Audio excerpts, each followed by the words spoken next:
ನಾರಾಯಣಾಯ ಪರಿಪೂರ್ಣ ಗುಣಾರ್ಣವಾಯ ವಿಶ್ವೋದಯ ಸ್ಥಿತಿಲಯೋನ್ಯತಿಪ್ರದಾಯ ಜ್ಞಾನಪ್ರದಾಯ ವಿವಿಧ ಸರ್ವಸೌಖ್ಯ ದುಃಖ ಸತ್ಕಾರಣಾಯ ವಿತತಾಯ ನಮೋ ನಮಸ್ತೆ. ಪ್ರಥಮೋ ಹನುಮನ್ನಾಮ ದ್ವಿತೀಯೋ ಭೀಮೈಹಿ ವಚ ಪೂರ್ಣಂ ಪ್ರಜ್ಞಸ್ತೃತೀಯಸ್ಥೋ ಭಗವತ್ಕಾರ್ಯಸಾಧಕಃ ಕಾಮಧೇನುರ್ಯತಾ ಪೂರ್ವಂ ಸರ್ವಾಭೀಷ್ಟಫಲಪ್ರದಾ ತಥಾ ಖಲೋ ವಾದಿರಾಜಶ್ರೀಪಾದೋ ಅಭೀಷ್ಟದಸ್ತತಾಂ. ಶ್ರೀ ಗುರುಭ್ಯೋ ನಮಃ.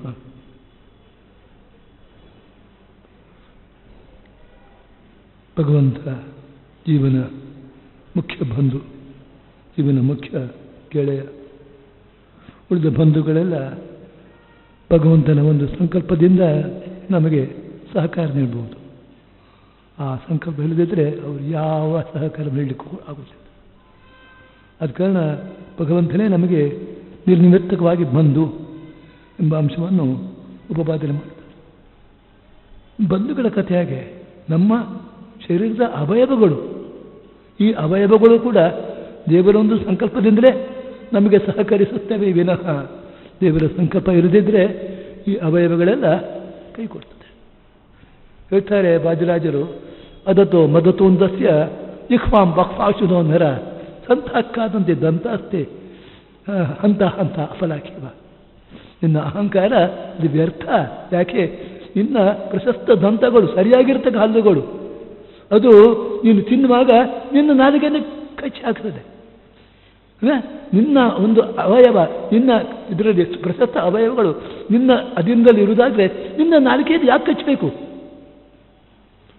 ನೋಡು, ಇದು ನಿನ್ನ ಒಂದು ಅಧೀನದಲ್ಲಿ ಇಲ್ಲ, ಯಾರೋ ಒಬ್ಬರ ಬೇರೆ ಅಧೀನದಲ್ಲಿ ಉಂಟು ಎಂಬುದು ಗೊತ್ತಾಗುತ್ತೆ. ನಿನ್ನ ಒಂದು ಆದೇಶವನ್ನು ಪಾಲಿಸಿಕೊಂಡಿಲ್ಲ ಎಂಬುದು ಇದರಿಂದ ಗೊತ್ತಾಗತ್ತೆ ಅಂತ ಹೇಳ್ತಾರೆ. ದಂತ ಕಾದಂತೆ ದಂತಾಸ್ತೆ ಅದತ್ತೋ ಮದತ್ತೊಂದಸ್ತೆ, ಮದದಿಂದ ತಿಂತಾ ಇರ್ತಿ, ಗೊತ್ತಾಯ್ತಲ್ಲ, ಆ ಸಮಯದಲ್ಲಿ ನಿನ್ನ ದಂತಗಳು ನಿನ್ನ ನಾಲಿಗೆಯನ್ನೇ ಕಚ್ಚುತ್ತಾರೆ. ಇದು ಹಂತ ಹಂತ ಅಪರಾಧ. ನಿನ್ನ ಅಹಂಕಾರ ಹೇಳುವುದು ವ್ಯರ್ಥ. ಆದ ಕಾರಣ ಅವರು ಎಲ್ಲ ಪಟ್ಟಿ ಮಾಡ್ಕೊಂಡು ಹೋಗ್ತಾರೆ. ನಿಮ್ಮ ಅವಯವಗಳ ಮೇಲೆ ನಿಮಗೆ ಸ್ವಾತಂತ್ರ್ಯ ಇಲ್ಲ. ಬಂಧುಗಳು ಇಲ್ಲ, ಶತ್ರುಗಳು ನಿಮಗೆ ಉಪಕಾರ ಮಾಡ್ತಾರೆ. ಮಿತ್ರರು ಶತ್ರುಗಳಾಗ್ತಾರೆ. ಶತ್ರುವಯಾಂತಿ ಮಿತ್ರತ್ವಂ ಮಿತ್ರೇ ಶತ್ರು ಯಾಂತಿ ಮಿತ್ರತ್ವಂ ಮಿತ್ರೇ ಸತಾಂಹರೋ ಮಿತ್ರ ಅನ್ಯ ಶತ್ರುತ್ವಂ ಶತ್ರು ಸರ್ವದೋಷಾಂ. ಶತ್ರುವಾಗಿದ್ದ ಗರುಡ ಕಾಳಿಯನಿಗೆ ಮಿತ್ರನಾದ ಯಾವಾಗ ಪರಮಾತ್ಮ ಅನುಗ್ರಹ ಮಾಡಿದಾಗ, ಮತ್ತೆ ಅವನ ಹತ್ರ ಸುಲಿಗೆ ಹೋಗಲಿಲ್ಲ. ಮಿತ್ರನಾಗಿದ್ದ ಎಂಥದ್ದು ತಂದೆ ಶತ್ರುವಾಗಿದ್ದ. ಮಿತ್ರಪದೇ ಪುತ್ರಯವ ಕಾರಣ ಪ್ರಾರಂಭಬೋದಿದೆ. ತಂದೆಗೆ ತಾಯಿಗೆ ಮಗನ ಪ್ರಹ್ಲಾದನೆ ಕಾರಣವಾದ. ಇದೆಲ್ಲ ಏನು ತಿಳಿಸ್ತದೆ? ಯಾವುದು ಕೂಡ ನಮ್ಮಿಂದ ಆಗುವಂಥದ್ದಲ್ಲ, ಅಥವಾ ನಮ್ಮ ಬಿಂದುಗಳು ದೇವರಿಂದ ಆಗತಕ್ಕದ್ದು. ದೇವರಿಂದಲೇ ಎಲ್ಲ ಆಗತಕ್ಕದ್ದು. ನಮ್ಮ ಅವಯವಗಳಾಗಲಿ, ನಮ್ಮ ಬಂಧುಗಳಾಗಲಿ, ನಮ್ಮ ಇವರೆಲ್ಲರೂ ಕೂಡ ನಮಗೆ ಸಹಕರಿಸುವುದು ದೇವರು ನಿರ್ನಿಮಿತ್ತವಾಗಿ ಮಾಡುವುದಿಲ್ಲ. ನಮ್ಮ ಪೂರ್ವ ಕರ್ಮವನ್ನು ಇಟ್ಟುಕೊಂಡು ಅದನ್ನೆಲ್ಲ ಮಾಡ್ತಾರಾದ್ರಿಂದ ನಮಗೆ ದೇವರ ಒಂದು ಸಹಕಾರ ಗೊತ್ತಾಗುವುದಿಲ್ಲ. ಆದ ಕಾರಣ ಎಲ್ಲ ವಿಷಯವನ್ನು ನಾವು ವಿಮರ್ಶನೆ ಮಾಡಿದರೆ ದೇವರ ಪಾತ್ರ ನಮಗೆ ಚೆನ್ನಾಗಿ ಅರ್ಥ ಆಗ್ತದೆ ಎಂಬುದನ್ನು ಅವರು ಚಿಂತಾಕಣ್ಣನ ಸ್ತೋತ್ರದಲ್ಲಿ ವಿಶೇಷವಾಗಿ ಹೇಳಿದ್ದಾರೆ. ಆದ ಕಾರಣ ಆ ರೀತಿ ದೇವರ ಒಂದು ಧ್ಯಾನ ನಮಗೆಲ್ಲರಿಗೂ ಕೂಡ ಶ್ರೇಯಸ್ಕರ. ಯಾರು ಮಹಾಪದ್ಯ ಗತಾಯಾಮಿ ಮಹಾಪದ್ಯಾರ್ಥಿ ಓದುನೋದ ಹರಿಣ ಸ್ವರಿಣ ತ್ರಾತ ಖಿನ್ನ ಕೃಪಾಲ್ನ ಮಹತ್ವೇತೆ ಯದಾಕಾಂಕ್ಷ ಮಹತ್ವೇವ ಭಯಂ ದದ.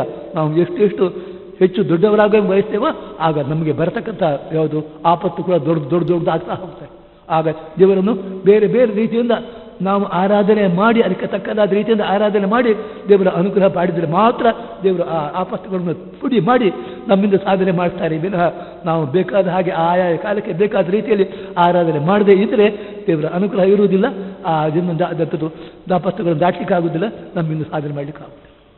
ಆದ ಕಾರಣ ಎಲ್ಲವೂ ಕೂಡ ಆಗತಕ್ಕದ್ದು ನಮ್ಮ ಯೋಗ್ಯತೆಯ ಮೇಲೆಗೆ ಅನುಗುಣವಾಗಿ ದೇವರು ನಮ್ಮಿಂದ ಪ್ರೇರಣೆ ಮಾಡಿ ಮಾಡಿಸತಕ್ಕಂಥದ್ದು ಹೇಳತಕ್ಕದ್ದು ಅದು ಯಥಾರ್ಥ ಜ್ಞಾನ ಎಂಬುದನ್ನು ರಾಜರು ಚೆನ್ನಾಗಿ ಅವರ ಇಂಥದ್ದು ಚಿಂತಾಕಣ್ಣನ ಪತ್ರದಲ್ಲಿ ಉಪಪಾದನೆ ಮಾಡಿದ್ದಾರೆ. ಅದನ್ನು ತಿಳಿದುಕೊಳ್ಳೋಣ.